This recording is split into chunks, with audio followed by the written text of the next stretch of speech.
Hospital chaplain cares for the patients and staff at the hospital. That is the smallest nutshell. Maybe a walk-in from bath or a trauma, and we are able to provide emotional and spiritual care. Worship, visitation, rites and sacraments, some religious education, lots of pastoral counseling. There's a good deal of anxiety, fear, anger. People are dealing with all those emotions.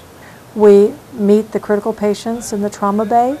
We also care for their unit members who are obviously going to be upset about the fact that they've had these casualties and fatalities. And they need a safe place to talk about those feelings.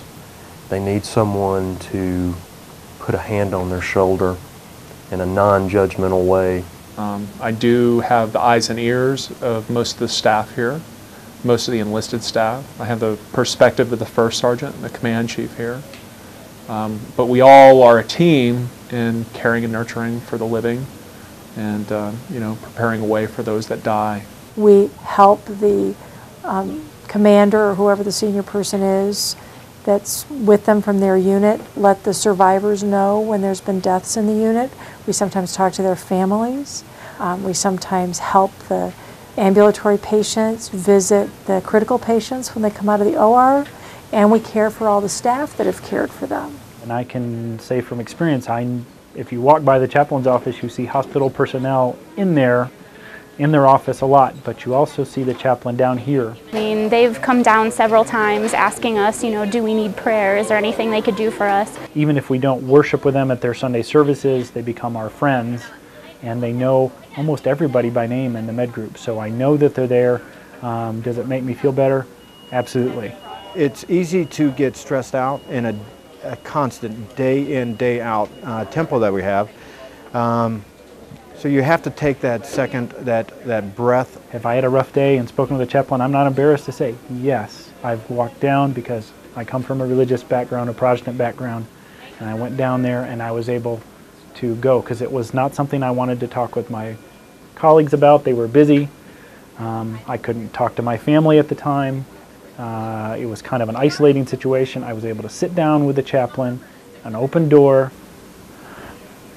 Just you're able to vent, but it was great. So I've experienced firsthand. It's wonderful to have the chaplain there, absolutely. I like to think of it in terms of what I do as a ministry of presence. If they're unconscious or if they're intubated, the doctors have told us that they still may have the sense of hearing. And so I'm always aware of wanting to come close to them, maybe speak to them, let them know that I'm here. The other day we had a patient who just had devastating injuries, and because his blood pressure had dropped so dangerously low, they had to pull back the sedation. So he was conscious as all of these doctors and nurses and techs were talking about him. And the medical folks cannot take time away from life-saving procedures, but our job, we're set aside to love them. And so I was able to go and, look into his eyes and stroke his forehead while they were saying these things and say, the doctors are talking about what you need so that you can, heal, so that you can get well. When the chaplain comes up to the bedside, you just see the furrowed brow disappear. And you can see sometimes a smile light up on their faces. If you happen to see somebody who clicks religiously with the chaplain, who's very religious, and you got a religious chaplain of that same denomination, boom. And there's times when the patients are very upset because they're fresh from an injury, and there's times they've had some moments to think about their injuries or their illness, and they're there to help support them and help talk to them and validate their concerns and really add a part of their care that, again, I think sometimes we don't often are able to fill. And so they're very important.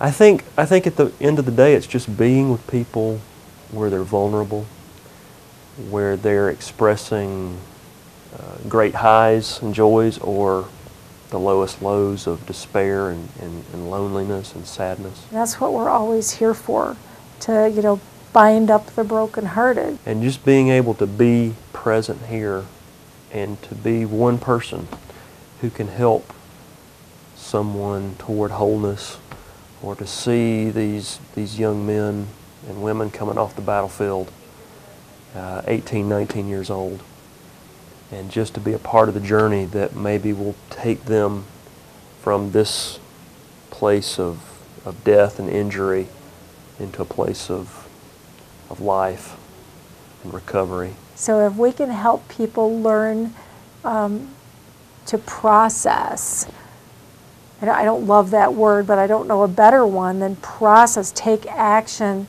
to bind up their broken hearts, to process grief and loss, then we can have more people that are happier, that are more resilient, that are just able to deal with the heartbreak of day-to-day life.